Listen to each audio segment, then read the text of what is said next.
አንተ ለዜጋ እየኖር ዜጋን አትገልም እንደዚህ ካደረክ አንተ ከዜጋ ጋር ከሀገር ጋር ምን ጉዳይ አለ ካንተ ስልጣን ወንበር ጋር ብቻ ጉዳይ አለ ኢራን ኒውክሌር ታጠቀች ማለት ዘ ኔክስት ዴይ ምን እንደሚሆን መገመት አይቻልም ላለመተኮሷ ምንም ማረጋገጫ ይሄ ማለት ዓለም ላይ የኒውክሌር ዋር ጀመረች ማለት የኖርልን ሻዓመት ይንገሱልን የሚሉ ሰላማዊ ሰልፎች እኮ ተነስተዋል ፖለቲክሱ እንደዚህ ነው ገባ አሜሪካም ደግሞ በርቱ አይዟችሁ መጣንላችሁ ነው ያለቻለች ኖርማሊ መንግስት እንዲቀየር በጣም ይፈልጋሉ በጣም ምንም ጥያቄ የለውም በዛ ምክንያት ለተገደሉ ሰዎች ሬሳቸውን ወይ ማስክሬናቸውን ለመውሰድ $5000 እየተጠየቁ ነው ቢል ቢቢሲ አውጥቷልና በጣም ዘግናኝ በልቀትም የጎደላቸው ይመስለኛል አንዳንዴ ይሄ በጣም አምባገነንነት ታይባቸዋል አሁን ትራምፕን እገልሃለሁ ግንባርም ብዬ ነው መጠለህ እንደባለፈው መስት አይመስልም ብሎ በእንደዚህ ያለ ቀውጤ ሰዓት ላይ ወጣ አሻግረ ትራምፕ ላይ መፎከር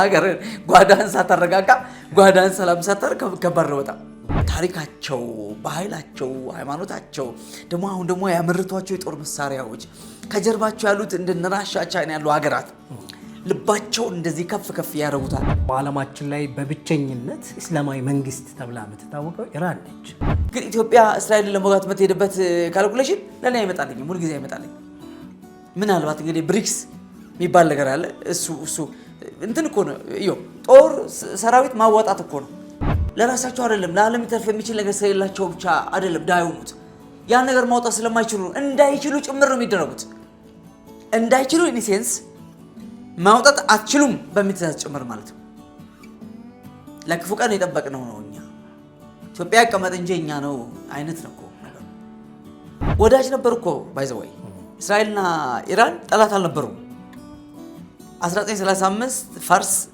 ኢራን ተብላ ከተቀየረች በኋላ እስላማዊው ነገር ከጀመረ በኋላ ጦርነት ሆነ ማለት ነው የኢራንና የአሜሪካ ፍጥጫ ከፍ ብሏል እንግዲህ በቀጣይ 24 ሰዓታት ቶክስ ሊጀመር ይችላል ወይም ደግሞ አሜሪካ ጥቃት ታደርስ ትችላለች ብሏል እነዛኛዎቹም እንግዲህ አይገርምሽም ምናምን ማለት ጀምረዋል ማለት እጃን ሰጠም እያሉ እነሱ የሆዴን ቦዲ እንደሚባለው የውስጣቸውን እነሱ ናቸው የሚያውቁት ግን አደባባይ ላይ ወጥተው በጣም ነው የሚፎክሩት እንዳልከው ትራምፕን እንገለዋለን የሚቀለበሰን የለም የሚመልሰን የለም ወደኋላ እንመለስ ምናምን የሚሉት ፑቲን በሰዓቱ መጥቷል እና አያቶላ በሰዓታቸው መጥተዋል ኢትዮጵያ ናት ያልመጣችው እንግዲህ ኢትዮጵያ ቦታ ይዙ ጋር ኢትዮጵያ እንዴት አድርጋ እንደምትመጣ ይሄን ጉድ መቼስ እድሜ ከሰጠን እናየዋለን እንዴት እንደምትመጣ የእውነት ለመናገር እንደ ኢትዮጵያ ምን ጥልቅ አርባዛ ውስጥ እንደምትገባ ነው ማይገባኝ ነው አሁንም ኢራን ቀጥየበታለው ኒውክሌርን ያቋረጥኩ እንዳይመስላችሁ አዳሜ መጣልሻለሁ ማለት ያይፎክረሽ ያለችው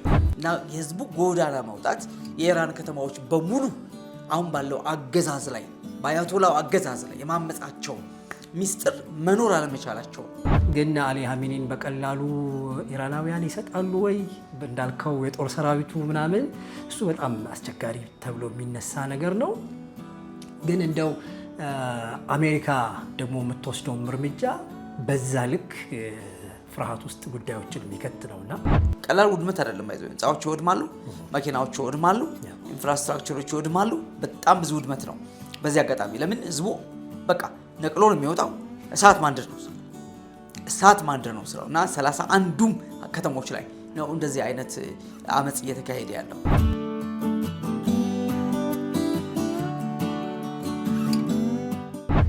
ሰላም ጤና ይስጥልን የተወደዳችሁ ያለታ ቤተሰቦች እንዴት አላችሁ እንዴት ይዟችኋል ወደ ስቱዲዮ ከመግባታችን ጥቂት ሰዓታት ቀደም ብሎ የሰማነው አንድ አሳዛኝ ዜና ነበረ በእውነት እሱን ሳንናገር ማለፍ ልክ አይደለም የተወዳጁ አርቲስት ነፃነት ወርቅነህ ህይወት ማለፉን ሰምተናል እዚህ በጣም ነው በእውነት ያዘንነው ስለዚህ ባህል ላይ ታስም ለወዳጆቹ ለቤተሰቦቹ አድናቂዎቹ ሁሉ መጽናናትን እንመኛለን የዛሬ ፕሮግራማችን እንደው በዚህ ነው የምንጀምረው ከያሬዶ ጋር ነን ያለነው አብራችሁ እንድትቆዩ በአክብሮት እንጋብዛለን ያሬዶ እንዴት ይዞሃል ታዲያስ እግዚአብሔር ይመስገን ዮቤ እንደነ ሁሉ ሰላም ነው እግዚአብሔር ይመስገን ከተገናኘን 1-3 ሳምንታት ሳይቆጠሩ አይቀርም ተጠፋፍተን 2 ሳምንት ማለት ነው 2 ሳምንት ኦኬ እንደዛ ሆኗል ኢንቮይስ አለማችን ላይ ተከሰቱ በርካታ ነገሮች አሉ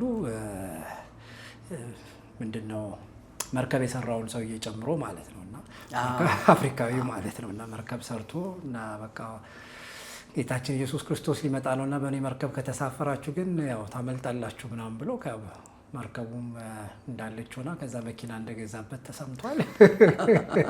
በሰበሰበ ብር ማለት ነው። እና በጣም እኮ የሚገርመው በጣም አስገራሚ ነበር። ሌላኛው ደግሞ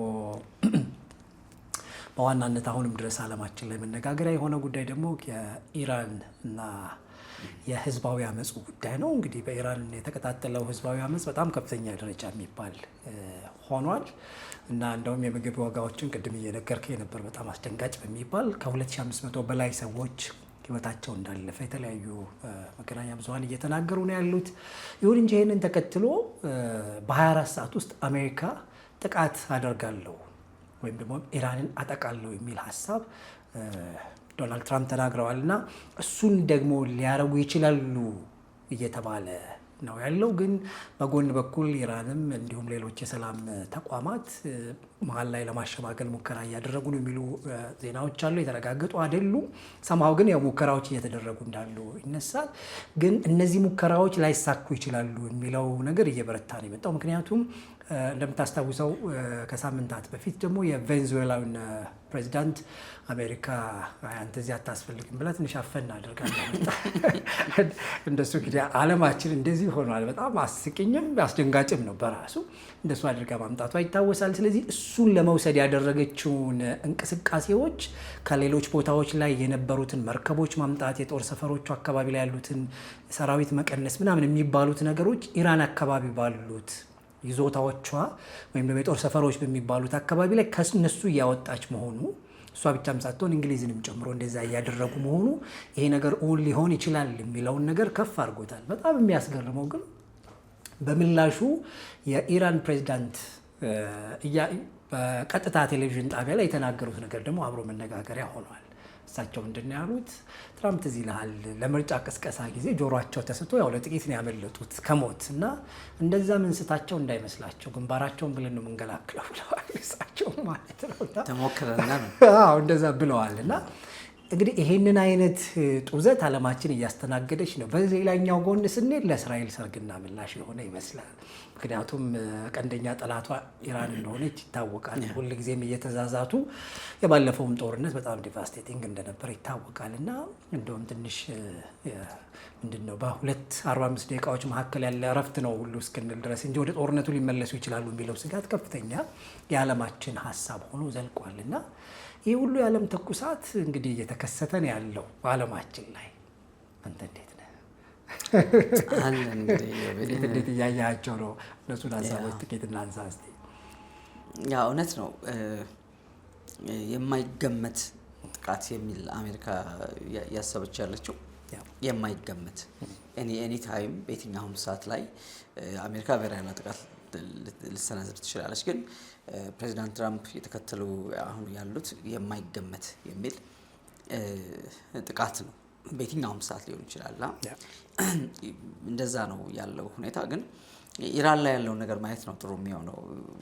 በሁሉም የኢራን ግዛቶች በሚባል ደረጃ ነው ይሄ አመጽ እየተካሄደ ያለው። አመጹ ደግሞ ኢራንን እየመሩ ያሉ መንፈሳዊ መሪ ወይም ደግሞ እስላማዊ አብዮቱን በመቃወም አጠቃላይ እሱን በመቃወም የሆነ ነገር ነው።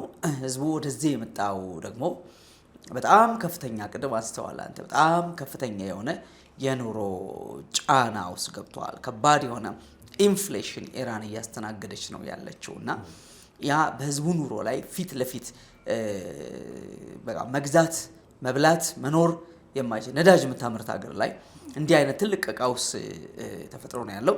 የዚህ ቀውስ ደግሞ የዚህ ኢንፍሌሽን የኢኮኖሚ ቀውስ የኢራን የኢኮኖሚ ቀውስ ምንድነው መንስኤው ሲባል ኢራን በእስራኤል ዙሪያ ያሉ አሸባሪ ተብለው በዓለም መድረክ ላይ የተፈረጁ ተቋማትን እንደነ የመን ሁቲ የነ ሂዝቦላ የነ ሐማስ የኢራን ሚሊሻ ታጣቂ ሚሊሻ ሌሎችንም በሙሉ ሚሳኤል የምታስታጥቅ ድሮን የምታስታጥቅ ሮኬት የምታስታጥቅ ሀገሯ የተገኘችው። ስለዚህ ከየትኛውም የአሸባሪ ቡድን ጀርባ ኢራን አለች ማለት ነው። አልቲሜት ጎሏ ደግሞ ግቧ ደግሞ እስራኤል የምትባል ነገር ከካርታ ላይ ማጥፋት ነው። ይሄ በድብቅ የሚወራ ወይም ድብቅ አጀንዳ ሳይሆን በግልጽ በአደባባይ የሚወራ ነገር ነው እና ይሄ ነገር ዞሮ ዞሮ ራስ ምታትነቱ ለእስራኤል ብቻ አልነበረም፣ ለአሜሪካም፣ ለአውሮፓም ለሁሉም የሚተርፍ ነው። ግን ዞሮ ዞሮ ራሷን ማንን አጠም ወጥመድ ሆነ ለራሱ ለኢራን መንግስት እስላማዊ አገዛዝ በጣም ትልቅ እንቅፋት ሆነው ማለት ነው። ለምን አብዛኛው የአገሪቷ የነዳጅ ሽያጭ አብዛኛው አንደኛ ብዙ ማዕቀብ አገሪቷ እያስተናገረች ነው ያለችው። እነዚህ ማዕቀቦች እንዳሉ ሆነው እንግዲህ እንደነ ራሻ እንደነ ቻይና አይነት አለንልሽ የሚሏት አገሮች አሉ። እነዚህ ሀገራት ምርቱን ይቀበላሉ። ሌሎች ሀገራት አሉ የኢራን የነዳጅ ምርት በቀጥታ የሚገዙ አሉ። ያም ሆኖ ያ ሽያጭ ወይም ደግሞ ያ ገቢ ቀጥታ የሚውለው ከፍተኛ thousands and thousands ሚሳይል ለማምረት ዳስ ዋይ ህዝቡ ምን አጣ ማለት ነው? መኖር አቃተው፣ መኖር አልቻለም። እና የህዝቡ ጎዳና መውጣት የኢራን ከተማዎች በሙሉ አሁን ባለው አገዛዝ ላይ በአያቶላው አገዛዝ ላይ የማመጻቸው ሚስጥር መኖር አለመቻላቸው እና አንድ ጊዜ ምን የምታስታውስ ከሆነ ኔታንያሁ ንግግር ሲያደርግ ኢራናውያን ጥሩ ትምህርት ያስፈልጋቸዋል፣ ጥሩ ምግብ ያስፈልጋቸዋል፣ ጥሩ ነው ያስፈልጋቸዋል። የኢራን አሁን ያለው የኢራን አገዛዝ ግን የሀገሪቷን አጠቃላይ ኢኮኖሚ እስራኤልን ሊያጠፋ በሚችል መሳሪያ ላይ ኢንቨስት እያደረገ ነው ያለው። ስለዚህ ይህንን እንትን ተጋግዘን እንጥለዋለን የሚል ኢራናውያን በርቱ፣ አይዟችሁ የሚል አይነት ንግግር አድርጎ ነበር ኔታንያሁ ታስታውስ እንደሆነ። እና ነገሩ ፋክት ነው፣ ምንም ጥያቄ የለውም። ኢራን እንግዲህ ባለፈው የነበረው አሜሪካ ኢራን ላይ ወሰደችውን ጥቃት እናስታውሳለን አይደል? ቢቱ ቦምብ ጣይ አውሮፕላኖች በከፍተኛ ደረጃ የኢራን የኒውክሌር ማብለያ ሳይንቲስቶቿን ሳይቀር ሲገሉ ነበረ። ያ የሆነበት ምክንያት ምንድነው? ኢራን ኒውክሌር ታጠቀች ማለት ዘ ኔክስት ዴይ ምን እንደሚሆን መገመት አይቻልም። ላለመተኮሷ ምንም ማረጋገጫ ይሄ ማለት ዓለም ላይ የኒውክሌር ዋር ጀመረች ማለት ነው። ይሄ ስጋቱ ለእስራኤል ብቻ አይደለም፣ ለሌላው ዓለም በሙሉ የሚተርፍ ነው። ስለዚህ ኢራን ወይም ኢራን ውስጥ አሁን ያለው አገዛዝ ለኢራናውያንም አልበጃቸውም። ኑሮ በጣም አክብዶባቸዋል፣ በዓለም ላይ አስጠምዷቸዋል። በከፍተኛ ማዕቀብ ውስጥ አገሪቷ እያለፈች ነው ያለችው። አየው፣ ጦርነት ደጋሽ አገር ሆና ያለችው፣ አሸባሪዎችን የምትፈለፍል፣ የምታሰለጥን፣ የምታስታጥቅ፣ በጀት የምትመድብ ሀገር ሆና ነው ያለችው ኢራን ማለት ነውና ነዳጅ የምታመርት ሀገር በዚህ ደረጃ ኢኮኖሚ መድቀቅ የለበትም።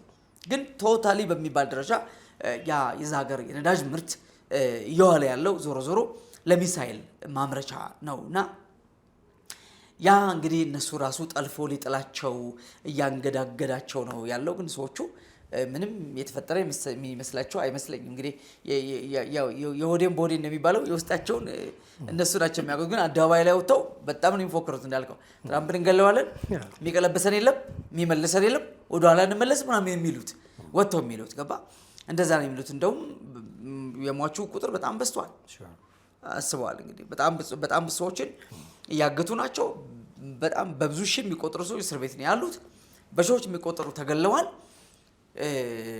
እንደውም ትራምፕ መልእክት ደርሶኛል ከዚህ በኋላ የኢራን መንግስት ማንም ተቃዋሚ እንደማይገድል በጣም ለመንግስት ቅርብ ከሆነ ሰው ይህን ዋስትና ማስተማመኛ ተቀብያለሁ የሚል ነገር ትራምፕ ተናግሮ ነበርና እንጂ በቃ መረሸን ነው የያዘው የኢራን መንግስት። ተቃዋሚዎችን መረሸን ነው መግደል ነው የያዘው። ይህ ማለት ለራሳቸው በስልጣን መቆየት እንጂ ለኢራናውያን አይደለም እየኖሩ ያሉት። አንተ ለዜጋ እየኖርክ ዜጋን አትገልም። እንደዚህ ካደረክ አንተ ከዜጋ ጋር ከሀገር ጋር ምን ጉዳይ አለ? ካንተ ስልጣን ወንበር ጋር ብቻ ጉዳይ አለ ማለት ነውና የኢራን ነገር ወዴት እየሄደ ነው የሚለው ነገር በጣም ግራ የሚያጋባ ነገር ነው። ቢቢሲ እንደውም ያወጣው መረጃ ወደ ስቱዲዮ ከመግባታችን ከ10-15 ደቂቃ በፊት የወጣ መረጃ ለተቃውሞ የወጡ ሰልፈኞች እንዳሉ በተለያዩ ሚዲያዎች እየተዘገበ ነው ያለው በግልጽ ማለት ነውና እነሱ በተለያየ መንገድ ተቃውሟቸውን ሲገልጹ ያው እንግዲህ የመንግስት አካላት እርምጃ ይወስዱ እንደነበረ በግልጽ ያው ትራምፕም እሱን ሲያነሱ ነበርና እሱን በዛ ምክንያት ለተገደሉ ሰዎች ሬሳቸውን ወይም አስክሬናቸውን ለመውሰድ $5,000 እየተጠየቁ ነው የሚል ቢቢሲ አውጥቷልና በጣም ዘግናኝ ነው። ይሄ ደግሞ ወደ 700 ሚሊዮን ቶማስ ነው የሚባለው አሮን ነው ቶማን ነው የሚባለው የኢራን ገንዘብ መሰለኝና እንደዛ አካባቢ ነው ይላልና በጣም አስደንጋጭ ነው። $5,000 እንግዲህ አስከሬንህን ግዛ አይነት ወደሚል ድረስ ተመጥቷል እየተባለ ነው ያለውና እንግዲህ እንደነዚህ አይነት ነገሮች እንግዲህ መንግስቱን ምን ያህል ሊነቀንቁት እንደሚችሉ ፕላስ እንግዲህ እንደነዚህ አይነት ነገሮች እንደውም አንድ ሚዲያ ላይ ያየሁት ነገር እንግዲህ ምን ያህል የተረጋገጠ ነው የሚለው እንዳለ ሆኖ የእስራኤሉ የስለላ ድርጅት ሞሳድ ማለት ነው የተወሰኑ ሰዎችን ሁሉ አስርጎ አስገብቶ እንቅስቃሴ ውስጥ አለበት አይነት እስከሚል ድረስ የሄዱ ዘገባዎች አሉ። ያው የእስራኤል እጇ አያርፍም አይነት በሚል እሳቤ ይሁን እንጂ የተረጋገጠ አይደለም የሚለው ይሰመርበት። እሱ ላይ ግን እንደነዚህ አይነት ነገሮች ያው ምንም ጥያቄ የለውም ለእስራኤል ትልቅ ጉዳይ ነው ያለው። ምክንያቱም ቅድም እንዳነሳ ዋነኛ ጠላቶች ናቸው ሁለቱ እና በጣም ዛቻቸው የሚሄዱበት መንገድ ምናምን በጣም ከባድ ነው ያለውና እንግዲህ እነዚህ አይነት ነገሮችን ስናይ ደግሞ አሜሪካ እዚህ ውስጥ ትገባለች የሚለው ሀሳብ እና እንግዲህ የዓለም ፖሊስ ነኝ ብለዋል ጋሼ ትራምፕ።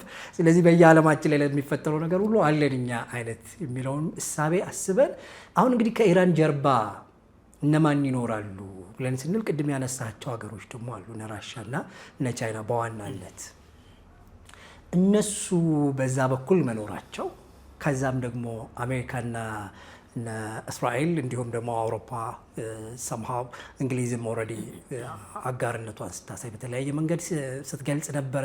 በኢራን ያለው ነገር መቆም አለበት፣ ህዝቡ በነፃነት ሀሳቡ መግለጽ አለበት አይነት የሚሉ ነገሮች ሲናፈሱ ነበርና ከሱ ጋር ተያይዞ የቀጣይ ጉዳዮቻችን ምን ይሆናሉ የሚለውን ነገር ዓለምን ሰቅዞ የያዘ ትልቅ ሀሳብ ይመስለኛል እና ወዴት ሊያመራ ይችላል፣ አካሄዱ ምን አይነት ስዕል ይሰጠናል የሚለውን ጥቂት እናንሳ። እንግዲህ ኢራን በታሪኳ ያው ብዙ ጊዜ ተቃውሞች ይነሳሉ። አብሶ እንደዚህ የኑሮ ውድነቶች፣ የቁሳቁስ መሰረታዊ የምግብ የምናምን ዋጋ በከፍተኛ ደረጃ ሲጨምርና ህዝቡ መግዛት ሲያቅተው ጎዳና ይወጣል። አንዳንዴ እንደዚህ በጣም ኑሮ አይደለም አንድም ብር ሲጨመር ጎዳና የሚወጣ ህዝብ አለ። አንድ ብር ተጨመረ ወይም ሳንቲም ተጨመረ ብሎ ጎዳና የሚወጣ ህዝብ አለ። ይሄኛው በጣም ከፍተኛ ኢንፍሌሽን ውስጥ ነው ሀገሪቷ ያለችው እና ኢራናውያን አንደኛ ነፃነት የላቸውም፣ በከፍተኛ ደረጃ ነፃነት የላቸውም። ይሄንን አታው እንደገና ደግሞ መኖር አለመቻል በዛ ላይ በዚህ ከባድ ጫና ውስጥ ማለፍ መንግስትን ቃው ማለት ውስጥ ደግሞ አውቶማቲካሊ እርምጃ ይወሰድባል እና ኢራን በሌሎች ሀገሮች እይታ አንድ የኢራን ዜጋ መሆን ራሱ ጥያቄ ውስጥ ጥርጣሬ ውስጥ የሚከትህ አሸባሪውን እንዴ የምትባል ከሆነ አደጋ ነው በጣም አይደል። ሰላማዊ ሰው መሆንህ መታመን አለበት። ከሰላም ሀገር ከመጣ ነው ሰላማዊ ሰው ተብለ አክሰፕት የምትደረገው የትኛው ዩኒቨርሲቲ የሚቀበል። ስለዚህ የትም ሀገር ላይ የሚለው አሁን በየሀገሩ ያሉ ኢራናውያን ሰላማዊ ሰልፍ ይወጡ ናቸው። ኦፍ ኮርስ መንግስትም እኮ አሁን ኢራን ላይ ያለው አገዛዝ የራሱን ደጋፊዎች እኮ ሰላማዊ ሰልፍ አስወጥቷል ታውቃለህ አይደል? ይኖርልን ሺህ ዓመት ይንገሱልን የሚሉ ሰላማዊ ሰልፎች እኮ ተነስተዋል። ፖለቲክሱ እንደዚህ ነው ገባ። እንደውም ፕሬዚዳንቱ አጀቧቸው አብረው ሰላማዊ ሰልፍ ሁሉ ወጥተዋል የሚባል ነገር አለ እና ዞሮ ዞሮ ኢራን በታሪክ አይታ የማታውቀው አይነት ነገር ነው። ቀላል ውድመት አይደለም። ህንፃዎች ይወድማሉ፣ መኪናዎች ይወድማሉ፣ ኢንፍራስትራክቸሮች ይወድማሉ።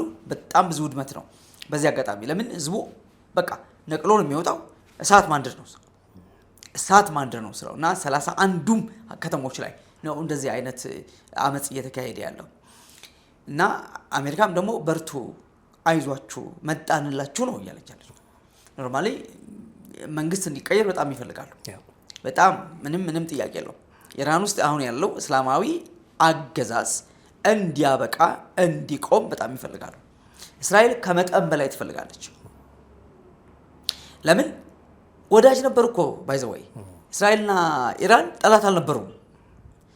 1935 ፋርስ ኢራን ተብላ ከተቀየረች በኋላ እስላማዊው ነገር ከጀመረ በኋላ ጦርነት ሆነ ማለት ነው። አይ ከዚህ በፊት አንስተናል። ይሄ ነገሩ መንፈሳዊ ነው እንጂ ድንበርተኛ አይደሉም። በንግድ አይገናኙም። እስራኤል ነዳጅ አምራች ሀገር አለችም። ገበያ ዘጋችብኝ ምናምን የሆነ ነገር ብለህ ምትላት አይደለችም። በሺህ ኪሎ ሜትር ተራርቀው እያለ በዚህ ልክ ጠላትነት ካለ ጠላትነቱ ምን አመጣው? ምናልባት እንግዲህ በመካከለኛው ምስራቅ ላይ ከፍተኛ ተቀባይነት ያለው ወይም ደግሞ ተፈሪ የሆነ ወይም ደግሞ ሚዛን የኃይል ሚዛኑን የተቆጣጠረው ማን ነው የሚል እንደዚህ አይነት ፉክክር ሊኖር ይችል ይሆናል። ችግር የለም። ሁሉ በራሱ መንገድ ነው የሚሄደው። በሃይማኖት አይገናኙ፣ በምን አይገናኙ። ገባ? እስራኤል ይሁዳ አይሁድ ናት፣ እነዛ ደግሞ ሻርሉ የኢራን ሰው ምንም ያገናኘችው ነገር የለም። ጠላትነቱ ከጀርባው ስፒሪቹዋል ነገር አለበት፣ መንፈሳዊ ነገር አለበት። ይሄም ቀጥታ ከዘመን ፍጻሜ ጋር የተገናኘ ነገር ነው። ስለ ዘመን ፍጻሜ ስናነሳ ትንቢተ ዳንኤል ምዕራፍ 10 ላይ ነው የፋርስ መንግስት አለቃ የሚል ቃል የምናገኘው። ለእስራኤል የመጣው መልእክት ወደ እስራኤል እንዳይደርስ ወደ ዳንኤል እንዳይመጣ ከገብርኤል ጋር በሰማይ ለ21 ቀን የተዋጋው መልአክ እናስታውሳለን። የፋርስ መንግስት አለቃ ላይ የተዋጋው የፋርስ መንግስት አለቃ ማለት የፋርስ መንግስት ኮንትሮል የሚያደርግ አለቃ ስፒሪት ማለት ነው። ያ ስፒሪት ነው ወደ ዳንኤል መልእክት ይዞ የሚመጣውን ያን መልአክ ሲዋጋ የነበረው። ለምን ሲባል የኢንድ ታይም የዘመን ፍጻሜን መልእክት ነበር መልአኩ ይዞ የሚወርደው። ያን መልእክት ደረሰ ማለት የሚያመጣው ለውጥ አለ፣ የሚያመጣው በጣም ብዙ ትርጉም አለ። ያ ሚስጥር እንዲገለጥ አይፈልግም። ዳስ ዋይ መልአኩ ያ መልእክት ይዞ እንዳይመጣ ሲዋጋ የነበረው ማለት ነው። ስለ ኢንድ ታይም ከሆነ የሚያወራው የኢንድ ታይምን ነገር ከሆነ የፍጻሜ ዘመን ነገር ከሆነ የሚያወራው ዘመኑ ደርሷል የሚል ምልክት ነው የሚሰጠን። ይሄ በጣም የሚያስፈራው ነገር በዚህ በኩል እንዳልነው አሁን እስራኤል እንግዲህ ዝም ብላ እያየች ነው። ለምን? ትራምፕ ተቆጣጥሮላታል። ትራምፕ እኮ ምናልባት እንግዲህ ጂው ነው ተብሎ ሲታማ አልሰማን ሰምታል። ጂው እንግዲህ ያሬድ ኩሽነር ያው ልጁ ሴት ልጁ ማግባቱን የምናውቀው እንጂ በእናቱ በኩል ተብሎ እኮ የተወሰነ የዘር መምዘዝ ነገር ሰዎች ሲያደርጉ እንደዛ እንሰማለን። ወደድም ጠላንም ግን በአሜሪካ ታሪክ ላይ እንደ ትራምፕ የእስራኤል ወዳጅ መኖሩን አይዳውት በጣም በጣም በጣም ማለት ነው። ከዚህ አንጻር እስራኤልን ኢሹ ኢራን ናት። ኢራንን ኮንትሮል አድርጎ እየተዋጋ ነው እንትን እያለ ነው ያለው። በአቅምም እስራኤልና አሜሪካ ይወዳደሩ። አሜሪካ በጣም ትልቅ ሀገር፣ በጣም ትልቅ እንትን ያላት ህዝብም ሌላም ኢኮኖሚካሊም በጦርም ነገር ያላት ነገር በጣም ሰፊ ነው። ከዛ አንጻር አሜሪካ ያን ነገር ኮንትሮል ማድረጓ ለእስራኤል ትልቅ እረፍት ነው። ግን እስራኤል ነገሩ በጣም በጥሞና በጣም በጥልቀት ነው ያልኩት እያየች ነው ያለችው። እንግዲህ ምን እያደረገች ነው? we have no idea። ለምን በመረጃ የሚወጣ አይደለም ይሄ። እንግዲህ አስተዋል የሐማሱን የፖለቲካ መሪ ማን ነበረ? ከነ ሲንዋር ጋር የነበረው እሱን የተኛበት ቦምባ ፈንድተው እንደገደሉ ታስታውሳለህ። እና በጣም በጣም በጣም የረቀቀ ነገር እንዳለ ይታወቃልና ምንም ነገር ሊሆን ይችላል ስትሬስ ምንም አይሆንም እንደዚህ የምትለው ነገር የለም። ቴክኖሎጂው ከምታስበው ላይ ረቋል። የትም የሚወራው ነገር የትም አለ። ቁጭ ብለው ተሰብስበው ይሰማዋል። የፈለክበት የምታወራው ነገር። እኛ እኮ ሚዲያ ላይ የሚለቀቅ ነገር ነው የምናወራው። የሚደበቅ ነገር አለ። በር ዘግተው ሚዲያ አጥፍተው እያወሩ ግን ይሰማል። ዚስ ማች ነገሮች በጣም በጣም በጣም በጣም እንትኑ የጋራ ሆነዋል። ፕራይቬሲ የሚባል ነገር የለም። እና አሁንም ኢራን ቀጥዬበታለሁ ኒውክሌርን ያቋረጡ እንዳይመስላችሁ አዳሜ እመጣልሻለሁ ፎከረች ያለችው ይሄ ያዋጣታል ወግባ ትንሽ እኔ በልቀትም የጎደላቸው ይመስለኛል። አንዳንዴ ይሄ በጣም አምባገነንነት ታይባቸዋል። አሁን ትራምፕን እገልሃለሁ ግንባርም ብዬ ነው የምጠለህ እንደባለፈው መስት አይመስልም ብሎ በእንደዚህ ያለ ቀውጤ ሰዓት ላይ ወጥተህ አሻግረህ ትራምፕ ላይ መፎከር ሀገር ጓዳን ሳታረጋጋ ጓዳን ሰላም ሳታር ከባድ ነው በጣም አይደለ? በጣም እኮ ከባድ ነገር ነውና አለባቸው ይሄ ታሪካቸው፣ ባህላቸው፣ ሃይማኖታቸው ደግሞ አሁን ደግሞ ያመረቷቸው የጦር መሳሪያዎች ከጀርባቸው ያሉት እንደ ራሻ፣ ቻይና ያሉ ሀገራት ልባቸው እንደዚህ ከፍ ከፍ ያደርጉታል ብዬ አስባለሁ። ግና ዞሮ ዞሮ ነገሩ እንዴት ያበቃል የሚለው አጓጊ ነው። 12ኛ ቀን ነው እንግዲህ ዛሬ አይደል? ባለሳሳት 12 ቀን መሰለኝ ይሄ አመጽ ከተጀመረ በጣም በጣም እዛ ጋር ላይ ታውቃለህ ኢንተርኔት የሚባል ነገር የለም። there is no connection ኢንተርኔት የሚባል ነገር አይተናል። እሱ ነው እንደውም አሁን አንዳንድ መረጃዎችን ለማግኘት አስቸጋሪ ነው እየተባለ ያለው በኢራን በኩል ያሉትን ነገሮች ህዝባዊ አመጹ ምን ያህል እንደሄደ ምንድነው ያለው ነገር የሚለውን ነገር እሱን እንትን ለማለት አስቸጋሪ ሆኗል እያለ ነበር። ቢቢሲም ግን ስታርሊንክ ሊገባ ይችላል ደግሞ እየተባለ የኤሎን መስክ ምንድነው ሳተላይት ኢንተርኔቱ ማለት ነውና ስለዚህ በሱ አማካኝነት የተወሰነ የኢራን መንግስት እኮ ይሄን ሲያደርግ በአላማ ነው ማለት አንደኛ አመጹ ከቁጥጥሩ ውጭ ነው፣ ከቁጥጥሩ በላይ ነው። አገር ከጫፍ ጫፍ ካመጸበ ምንድነው የምታደርገው? እንደው እውነት ለመናገር ገፍተው ያኔ ታስታውሳለህ ፕሬዚዳንት ትራምፕ እንትን ሲል እንትን ላይ ፓርላማ ገብተው መስኮት ሰብረው እንትን እንዳሉት እንደዛ ቤተ መንግስት ህዝቡ አለ መግባቱ በጣም ጨዋ ነው።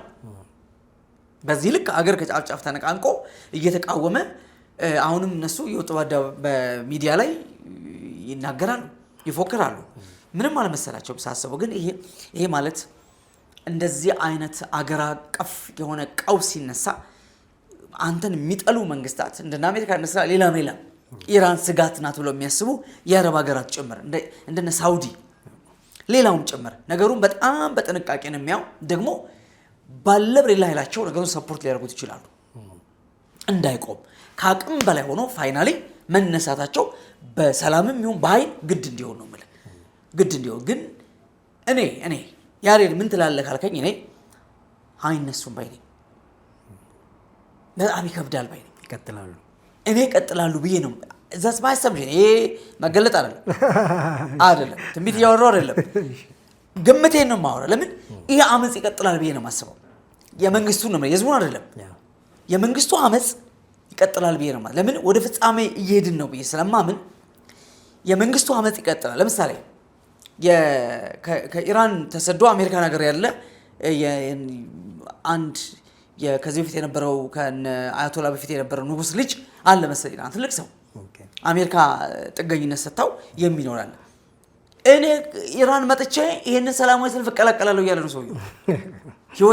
he was አስበዋል ኪንግ እኮ ነው ሰውየው ንጉስ እኮ ነው። ስለዚህ ከዚህ ከእስላማዊው ነገር ወጣ ወደ ሌላ አድሚኒስትሬሽን አገዛዝ ኢራን ልታልፍ ትችላለች። አሜሪካ ይህን ሰውዬ እኮ አዘጋጅታለች። እዚህ ጋር ጥገኝነት ሰጣው እየኖረ እኮ ነው በሰላም ከቤተሰቡ እየኖረ ሰው መጣለው እንደውም ሰልፉን እቀላቀላለሁ ምናምን እያለ ነው ሰውየው ያለው አየህ። ስለዚህ እንደዚህ ያለ ነገር ይሆናል አይሆንም። አሁን አሜሪካ እውነት ለምናገር አሁን ባለበት ሁኔታ ትራምፕ ላያረጋው አይችልም ለማሰብ ይከብዳል። እኔ ግን እሱን አይደለም የማየው። እንደውም ትራምፕ እኮ ወደ መረጋጋት መጥቷል። አይ በቃ ሰው ማትገሉ ከሆነ እስቲ ያለው ነገር በጥሞና እንከታተላለን ወደሚል ነገር መጥቷል። ግን ከኤንድ ታይም ከዘመን ፍጻሜ አንፃር ስታየው ነገሮች ከዚህ በኋላ እየጦዙ ነው እንጂ የቀዘቀዙ አይደው። እዚህ ኢራን ላይ ያለው እስላማዊ አገዛዝ ወደቀ። እሺ ቀጥሎስ ምንድነው የሚሆነው? መገመት ይከብዳል። ከዛ በኋላ የሚሆነው ነገር ነው ማለት ሶ ይሄ አመጽ ያሸባሪ ማስታጠቁ ለእስራኤል ሰላም መንሳቱ ምክንያቱም ትንቢተ ሕዝቅኤል ላይ ስትመለከት ልጓም አስገባብሃለሁ ይለዋል። ወደ ምድሬም አመጣሃለሁ ይለዋል። ፈረስ በቅሎ በልጓም እንደሚጎተት በልጓም ጎትታለሁ ይለዋል። ማን ነው የሚለው? ጎግን ነው የሚለው። እግዚአብሔር ለጎግ ነው የሚናገረው። አየህ ጎግን ልጓም አስገባባ። ምንድነው ይሄ ልጓም ነው? ጎግ ራሻ ናት። ስለዚህ ራሻ ወደዚህ ጦርነት ምስስ ብላ የምትመጣበት በጣም አደገኛው አጣብቂኝ ጎግ ማን ነው? እኔ ልጓም ብዬ የምለው ኢራንን ነው። ኢራን እነሱ ያላቸውን ነገር ሳይ የእውነት እቺ ልጓም ካልሆነች ልጓም ሌላ ኬት ይመጣል። ሌላ ልጓም ኬት ይመጣል። ኬት ይመጣል። ገባ የእንትን መከላከያ ምናምን የሚሰጥናት አለልሽ። አይዞሽ ዝም ብላችሁ ቁጭ በሉ ምንም ይመጣ አትፍሩ ምትልናት። ከዚህ አንፃር ስትመለከት የኢራን ላይ ያለው አሁን ያለው አገዛዝ በቀላሉ ይወድቃል ብዬ ማሰብ ይከብደኛል። ለምን ጸቡ እንዲህ የናረ እየበረታ ይሄዳል ብዬ ስለማሰብ ነው። ኢዝ ማይ አሰምሽን የኔ ግምት ነው እንጂ ምናልባት ለምሳሌ ናያቶላ ለቀቁን በል ኢራን ላይ ያለው እስላማዊ አብዮት ቆመን በል ይሄ ማለት የጎግ ማጎግ ሰልፍ ይቀራል ማለት አይደለም። ግን እነዚህ ሰዎች ግን ክብሪቱን ለኩሰውታል፣ ዓለም አቀፍ አድርገውታል፣ መስመሩን አስምረውታል። ኮኔክሽናቸው ግልጽ ነው። የመጽሐፉን አደራደር ተከትሎ ነው የመጣው። አየው። ስለዚህ ፑቲን በሰዓቱ መጥቷል እና አያቶላ በሰዓታቸው መጥተዋል። ኢትዮጵያ ናት ያልመጣችው። እንግዲህ ኢትዮጵያ ቦታ ኢትዮጵያ እንዴት አድርጋ እንደምትመጣ ይሄን ጉድ መቼስ እድሜ ከሰጠን እናየዋለን እንዴት እንደምትመጣ። የእውነት ለመናገር እንደ ኢትዮጵያ ምን ጥልቅ አርባ እዛ ውስጥ እንደምትገባ ነው ማይገባኝ እኔ እና ያ ተጽፋለች። እግዚአብሔር እኮ በቀዳማዊ እውቀቱ ጽፎታል። ሕዝቅኤል 38:39 የሚያወራው ይሄንን ነው። ምን ታደርጋለህ? ግን ኢትዮጵያ እስራኤልን ለመውጋት የምትሄድበት ካልኩሌሽን ለኔ አይመጣልኝም፣ ሁሉ ጊዜ አይመጣልኝ። ምናልባት እንግዲህ ብሪክስ የሚባል ነገር አለ። እሱ እንትን እኮ ነው ጦር ሰራዊት ማዋጣት እኮ ነው። ገብቷል? ጦር ሰራዊት ታዋጣና ያ ሰራዊት ነው የሚሄደው ምናልባት። ነገር ግን አሁን የሰራዊት ውጊያ ብዙም አድቫይዘብል አለ። ነገሩ ቴክኖሎጂ ነው ጦርነቱ። ሕዝቅኤል 38 እንትን ካየ ግን ሰራዊት አለ እንደ ደመና ምድር የሚሸፍን አንተና ሰራዊቶች ነው የሚለው። በጣም ብዙ ሰራዊት እንደ ደመና ቅድስቲቱን ሀገር የሚሸፍን ሰራዊት ነው የሚነሳው የሚመጣው ሰራዊት አለ። ላልታዋጣ ትችላለች ኢትዮጵያ ነው የምልህ። በዚህ ነገሩ እንዴት እንደመጣ አታውቀውም። እስካሁን ካርታው የለኝም ለኔ ግራ ነው የሚገባው። እና እሱን ሳስብ ነው ይሄ ነገር ትንሽ ጊዜ አለ ትንሽ የሚቆይበት ነገር አለ ብዬ እንዳስብ የሚያደርገኝ ያ ነው እንጂ በጣም ብዙ ነገር ኤክስፔክት ማድረግ በዘመን ከባድ ነው። በጣም ብዙ ሰላም መጠበቅም የዋህነት ነው። በጣም የተረጋጋ ዓለምም ቴክኖሎጂውም ስልጣኔውም እድገቱም አያመጣው። የእውነትም አያመጣው። እንደውም ሀብት በመዛ ቁጥር መብል ይበዛል የሚለው መጽሐፍ። መብል ብቻ አይደለም ጦርነትም ይበዛል። አንተ እየበላን ጦምን ያድራለሁ ሚል ይመጣል ማለት ነው። አየህ ጦርነትም ይመጣል ማለት ነውና እንደሱ ነው ነገሩ። ያጓጊ ነው እውነት ለማውራት እንዴት ኢንዳፕ ያደርጋል የሚለው ነገር ለኔ አጓጊ ነው በጣም። እንግዲህ ብዙ ሀገር ላይ አመስተነስቶ ሰው ብሎ እንዲህ ጣልቃ ሌላ መንግስት ገብቶ የሆነ ነገር ካላደረገ ያ ህዝብ ያልታጠቀ ህዝብ ነው። ደግሞ ታውቃለህ ኢራን እጅግ በጣም የታጠቀ በጣም ብዙ ሰራዊት ነው ያላት። ኢን ሚሊየን ሰራዊት ነው ያላት። ይሄ ምንድን የሚባለው ይሄ እንትኑ ዋናው ለመንግስት ተጠሪ የሆነው ደግሞ የኢራን ምንድን የሚባለው መንጋርድ ነው የሚባለው አለ። እሱ ደግሞ አለ ራሱን ችሎ በጣም የተለየ የሰለጠነ የታጠቀ ሰራዊት ደግሞ አለና ይሄን ሁሉ አልፎ ማዱሮን እንዳደረጉት እና አያቶላን ያደርጓቸዋል ለማለት በጣም ነው የሚከብደው።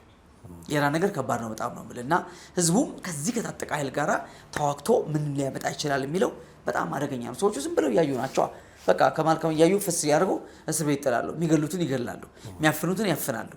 ጸቡ በዚህ መንገድ ለማብረድ እየሞከሩ ናቸው እንጂ ከቁጥጥራቸው ውጭ እንደሆነ የታወቀ ነው። ዞሮ አሜሪካ ጣልቃ ከገባችበት አዲስ ነገር ሊፈጠር ይችላል። ካልሆነ ግን በህዝቡ አመጽ ብቻ ምንም ነገር ይፈጠራል ብዬ አላስብም። ለምን ሰዎቹ በጣም ረጅም ርቀት እያሰቡ ያሉ ሰዎች ናቸው። አስቧል። እስራኤልን እስከማጥፋት የሚያስቡ ናቸው። ኒውክሌር ስለመስራት የሚያስቡ ናቸው። ለአሜሪካ ስጋት ነን ብለው የሚያስቡ ናቸው። አውሮፓን ወዮልሽ እንደዚህ አይነት አገዛዝ ነው ኢራን ላይ ያለው እንጂ ኢራንን እንደ ኢራን ማሳደግ፣ ኢራንን እንደ ኢራን ማበልጸግ እንደዚህ አይደለም። አልፎ መሄድ ሌሎች ሀገሮች ላይ የሚያተኩር ለነገ ጦር መሳሪያ የሚያከማች ምናምን አይነት ናቸው። አሁን ያለው አስተዳደርና ናት ጉድ ጥሩ አይደለም። እውነት ለመናገር በጣም ረባሽ ሰዎች ናቸው እዛ ሀገር። ያው ህዝቡም ጨንቆት ነው አይወጣው ወዶ እኮ አይደለም የሚወጣው። እንግዲህ እንደምታውቀው ከፕሬዚደንቱ ይልቅ ትልቅ ስልጣን ያላቸው አሊ ሀሜኒ ናቸው። የእስላማዊው ተቋም ዋና ናቸውና እሳቸው ናቸው ሀገሪቷን የሚዘውሯት እንደሚታወቀው። እንግዲህ ይሄ የአክራሪነቱ ጉዳይ በዓለማችን ላይ በብቸኝነት እስላማዊ መንግስት ተብላ የምትታወቀው ኢራን ነች። እና እንግዲህ እሱን አገዛዝ በጣም የሚገርመው ስለ ኢራን ብዙ የምንሰማቸው ነገሮች እና እዛ አገር ላይ ያለው ቶታሊ ዲፍረንት ማለት ምን ማለት ነው? ኢራን አካባቢ ላይ ያለውን የስልጣኔ የእድገት ምናምን ጉዳይ ስታይ ከተሜነቱ ምናምን ይሄ ምንድነው ለስልጣኔ ያለው ነገር ምናምን ሁሉም ተሸፋፍኖ የሚሄድበት ምናምን አይደለም እንትኑ ግን ከዛም በላይ ግን ደግሞ ገፍቶ ሲመጣ ብዙ ነገር የአሊ ሀሜኒ አገዛዝ ብዙ ነገሮችን እያጠበቀብን መጥቷል የሚሉ ነገሮች ናቸው በጣም ሲበዙ የነበረውና ብዙ ነገሮች ወደ መከልከል ምናምን ይሄ የዘመናዊነቱን ኮንሰፕት ብዙ አይወዱትም አሊ ሀሜኒ እንደምታውቀው። ስለዚህ በሱ አይነት ነገር ከዚህኛው ትውልድ ጋራ አብሮ አልሄደም አይነት የሚሉ ትችቶች ብዙ ጊዜ ሲቀርብባቸው ነበርና ግን አሊ ሀሜኒን በቀላሉ ኢራናውያን ይሰጣሉ ወይ እንዳልከው የጦር ሰራዊቱ ምናምን እሱ በጣም አስቸጋሪ ተብሎ የሚነሳ ነገር ነው። ግን እንደው አሜሪካ ደግሞ የምትወስደውም እርምጃ በዛ ልክ ፍርሃት ውስጥ ጉዳዮችን የሚከት ነውና ለማንኛውም ጊዜ ይፈተዋል። አንዳንዱን ነገር አሁን ስዕሉ አልታየንም፣ ግን ጊዜ ይፈተዋል። እነዚህ ነገሮች ግን ይዘዋቸው የሚመጡት መዘዞች ግን ቀላል አይደሉም። እነሱ ራሳቸው መንገዳቸው በጣም ልክ እንዳልሆነ የራሳቸው ህዝብ መልስ እየሰጣቸው ነው ያለው አይደል? በዚህ ልክ በታሪክ ታይቶ የማይታወቅ ሙሉ ኢራን ከጫፍ ጫፍ ያናወጠ እንዲህ አይነት ተቃውሞ መንግስት ላይ ሲነሳ በጣም ብልና ምናምን ሰው እኮ ችግሩ ምንድነው? እነሱ ቢነሱ የተሻለ ሌላ አስተዳደር ወይም አመራር ኢራን አላት ወይ ተዘጋጀ ሊመጣ የሚችልና ኢራን ወደ ተሻለ ህዝቡን ወደ ተሻለ ኑሮ ወደ ተሻለ ትምህርት ወደ ተሻለ ስልጣኔ ሊወስድ የሚችል ሌላ ኃይል የተደራጀ ኃይል ኢራናውያን አክሰፕት የሚያደርጉት የመኖሩ ጉዳይ ነው።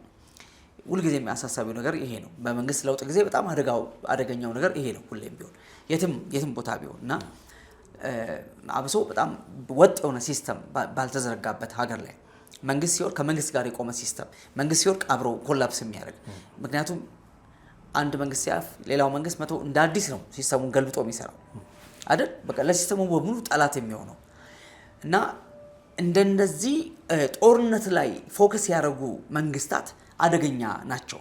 ለህዝባቸው ብዙም ትኩረት አይሰጡም። ለትምህርት፣ ለስልጣኔ፣ ለኑሮ መሻሻል ለምናምን ምንም ትኩረት የላቸውም። አገሪቷ ላይ ለውጥ አትመለከትም ማለት ነው።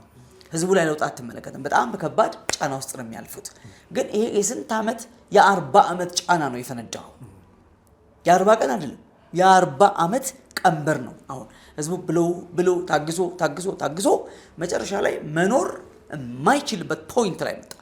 ኢንፍሌሽኑ በቃ በሺዎች ደብል እያደረገ ምናምን ሲሄድ ህዝቡ መግዛት መኖር ሲያቅተው አውቶማቲካሊ አደባባይ ላይ ፍንቅል በቃ እዚህ ከጨርሳችሁም እዚህ ጨርሱ፣ በራብ ከምንሞት በጥይት መሞት ይሻላል መጽሐፉ እንደሚለው በራብ ከሞት በሰይፍ መሞት ይሻላል እንደሚለው ግደሉና ጨርሱን ብለው አደባባይ ወጣ ማለት ነው። አየህ፣ ለዚህ መልስ አላቸው ወይ ነው ጥያቄ። ለዚህ ይህን ጥያቄ ለመልስ ሬዲነስ አላቸው ወይ? ከዚህ ጦረኛነታቸው ይመለሳሉ ወይ? ጦር አጫሪነታቸው ይመለሳሉ ወይ? እስራኤልን የወገብ ቅማል አድርገው እስራኤልን ሳናጠፋ አንተኛም እንቅልፍ አይወስደንም ብለው ከሚገዳደሩበት ተግዳሮት ይመለሳል። ከዚህ ትቤታቸው ይወርዳሉ፣ ዝቅ ይላሉ ወይ? የህዝባቸውን ራብ ለማስታገስ የህዝባቸውን ሆድ ለመሙላትና በቃ ሰላማዊ ህዝብ እንዲኖር እንደሳ ካልሆነ አሁን ይሄን አመጽ ዛሬ ነገ ቢበር በሚቀጥለው ጊዜ ደግሞ ይነሳል፣ ብሶ ይነሳል። ለምን አሁንም በየተራራው ስር ይቆፍራሉ፣ ሚሳኤል ማምረቻን በየተራራው ስር ይቆፍራሉ። አስብ፣ ሐማስ ጋዛን ሙሉ ቆፍሯታል። እንዳለ ጋዛ ተነልናት። ማን የቆፈረው? በምን በጀቱ የሚቆፍረው? ሐማስ። ይህንን ሁሉ ኢራን ናት የምታደርገው። ሂዝቦላ የሚገዛትን ክልል ሙሉ በሙሉ ተነል አድርጎታል። አንደርግራውንድ መኪና ይሄዳል፣ አንደርግራውንድ ሚሳኤል ይጓጓዛል። ምንድነው ሁሉ? ኢራን ናት። አየው፣ ወደ እነዚህ ሁሉ ሀገሮች የሚበተነው ገንዘብ ነው ኢራናውያንን ያስራበው ያስጠማቸው። እዚህ የኢራን መንግስት አሁን እንደው ቆይ ያለው ካለ ይህን ጦረኛነቱን ጋብ አድርጎ የህዝቡን ጥያቄ ለመመለስ ሶሪ የሚልበት መንፈስ ካለው ግን አይዳውት ሚቱ አይዳውት ይዮበ እኔም እንደሱ ነው የምለው እንጂ በፍጹም ሸብረክ ብሎ ህዝቤን አስርቤያለሁ፣ አስጠምቻለሁ፣ ሶሪ እንለውጠዋለን 1 ዓመት 6 ወር ወይም ምናምን የሚል አይነት ሃምብል ስፒሪት ኖሮት የዛን ህዝብ ጥያቄ ለመመለስ እንባውን ጭራሽ ምን አባክነ ስራ ነው የምትቃወሚ? ማን አንተ የምትቃወሚ? አገሬን ያለም አንደኛ አላረጋት ሚሳኤል ሳርጋት ብሎ ግንባር እያለ የሚጥል ከሆነ የገዛ ህዝቡን እየጨረሰ ለዛ ህዝብ ቆምልሃለሁ፣ ኖርልሃለሁ፣ አስተዳድርሃለሁ። በፍጹም መሪነት አባትነት ነው፣ መንግስትነት አባትነት ነው። ካልሆነ እግዚአብሔር ይፈርድብሃል እኮ። ህዝብ አይነሳብህ እንደማዱሮ አገር ሰላም ብለህ በተኛበት መቶ አንጠልጥሎ ይዞ የሚሄድ እንደ ናቡከደነጾር የበሬ ልብ ተሰጥቶ ጫካ ትገባለህ። ገባ? አሁን የማዱሮና ናቡከደነጾርን ካመሳሰልከው ምንድነው ልዩነቱ? ገባ?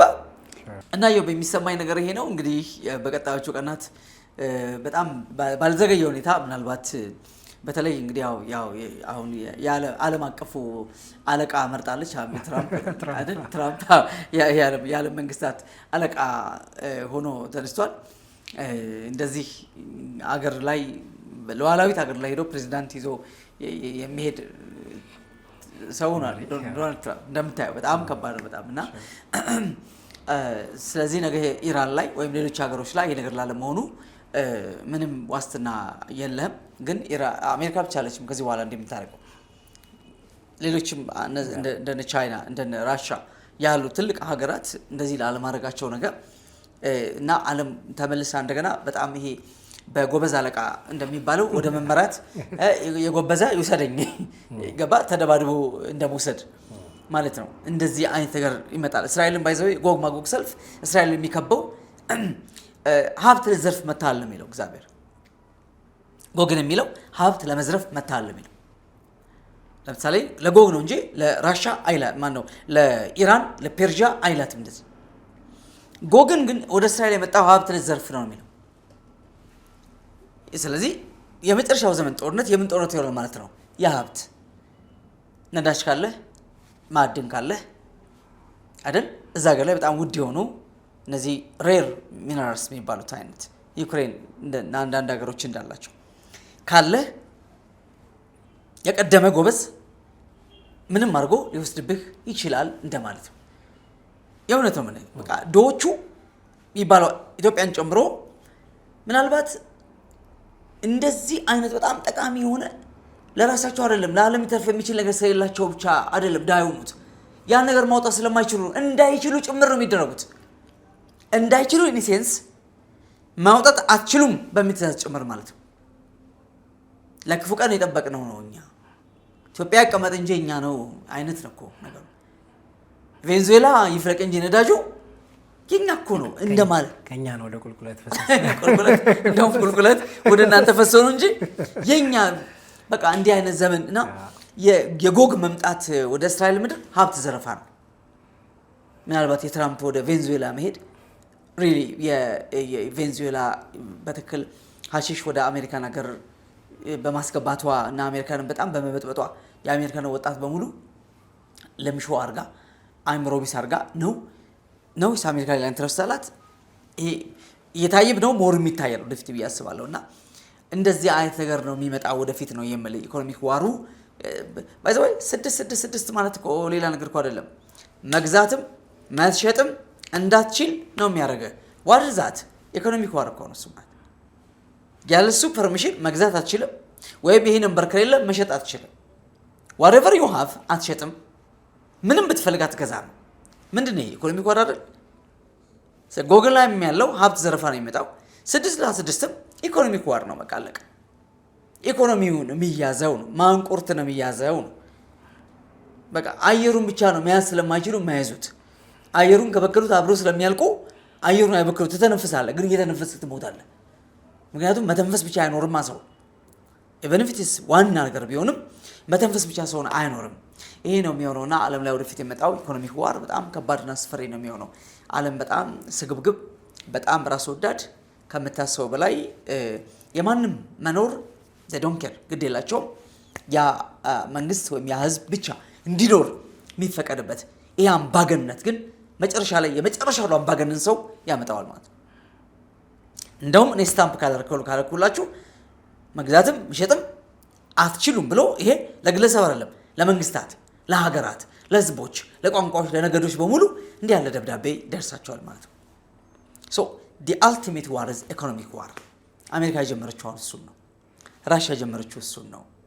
ቻይና ከጀመረች እሱን ነው እንጂ የኔ ባህል ቀረብኝ፣ ቋንቋ የተረሳብኝ፣ ሃይማኖቴ no one cares ያደለም። ኢኮኖሚክ ዋር ነው የመጨረሻው ዘመን ዋር። ኢኮኖሚክ ዋር ነው።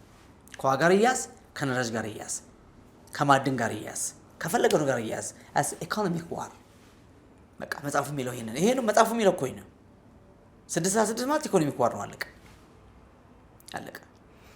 እንግዲህ ያሬዶ የኢራንና የአሜሪካ ፍጥጫ ከፍ ብሏል። እንግዲህ በቀጣይ 24 ሰዓታት ቶክስ ሊጀመር ይችላል፣ ወይም ደግሞ አሜሪካ ጥቃት ታደርስ ትችላለች ብሏል። እነዚያኛዎቹም እንግዲህ አይገርምሽም ምናምን ማለት ጀምረዋል። ማለት እጅ አንሰጥም እያሉ ነው እነሱም። ለማንኛውም ግን እንደነዚህ አይነት ነገሮች እንግዲህ በኋላ የሚያመጧቸው መዘዞች ረጅም ርቀት ይሄዳሉ ተብሎ ነው የሚታሰበው። እዛው መካከለኛ ምስራቅ ላይ ብቻም ሳይሆን የዓለም ስጋት ኤሪያ ነው ድሮም እንኳን ይሄ ተጨምሮበት እና እነሱ ነገሮች እንግዲህ የሰሞኑን ዋነኛ መነጋገሪያ እነዚህን ሳምንትንም ጭምር ትልቅ ሀሳብ የነበረ ነው። ስለ ሀሳብ ከልብ እናመሰግናለን። ክቡራን ተመልካቾቻችን ሀሳቦቻችን እነዚህ ነበሩ። እንግዲህ ከትናንትና ይልቅ ዛሬ ቀረብ እያልን መሆኑ አይዘነጋም ሁሌም ቢሆንና ቆም ብሎ ማሰብ ቆም ብሎ ነገን ለማሰብ በሚያስችል አቋም ላይ መቀመጥ ለሁላችን ይገባል እንላለን። አብራችሁን ስለቆያችሁ ከልብ ነው የምናመሰግነው። በሌላ ሀሳብ እናገኛችኋለን። እስከዛው ሰላም።